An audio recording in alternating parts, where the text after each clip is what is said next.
enormity of the job ahead of us, that what we had to do and do it as faithfully as we could. And fortunately, I had some great help. As I said, Chris Olson and Ruth Pinko were very, very, very good at doing those things. And of course, I was dealing with, CBS and CBC to a degree, although Steve was handling the actual contractual things. But trying to, but I knew that this was an enormous task, okay, and it had to be done. And I think we did it as best we could.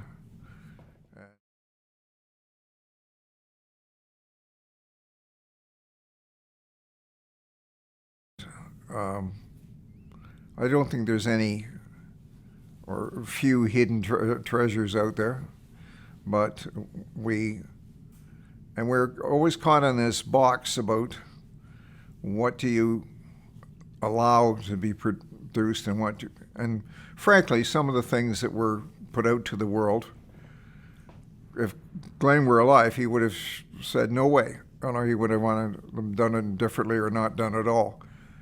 But you're caught in this box about how do you suppress it, keep it away from the world. Why? Okay, so we always took the attitude that unless it was really badly done or completely incomplete, we would try and have it released, if at all possible.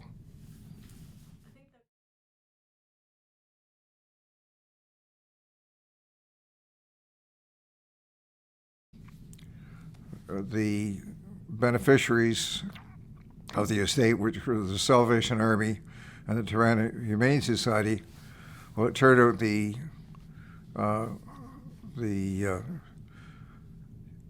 Salvation Army wanted some of his equipment, which we ultimately delivered to them and didn't sell them. We disposed of just about everything else, including selling vehicles and everything else. And actually, that was when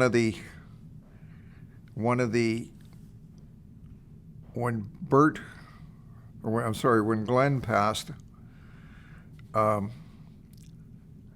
was busy doing all kinds of things.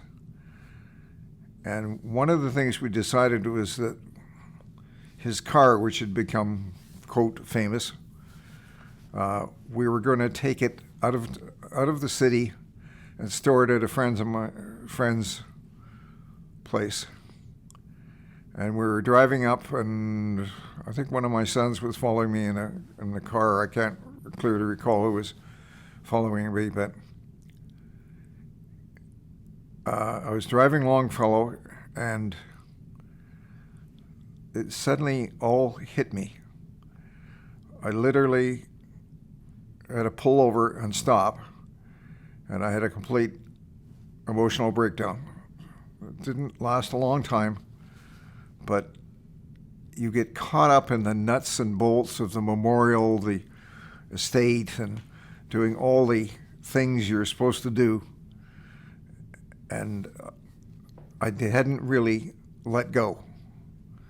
And I clearly remember that when I was sitting by the side of the road, just wiped out. I was emotionally just drained, but I had to let it go. And it's funny how things hit you. That this would be, I had no great love of the car or anything like that, but this would be the final time, basically. And I clearly remember that situation. It's just letting go.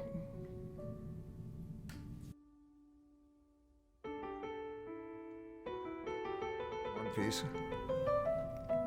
We had a lot of fun times on the New York Times. Like, one of the things that he loved to do is we'd stop and have a coffee break, obviously, and he loved to play Swiss Navy, Do you know what Swiss Navy is? It's otherwise known as battleship. You know, when you have two opposing squares and then you try to sink, you know, with numbers on them, and you try to sink the other person's battleship, okay?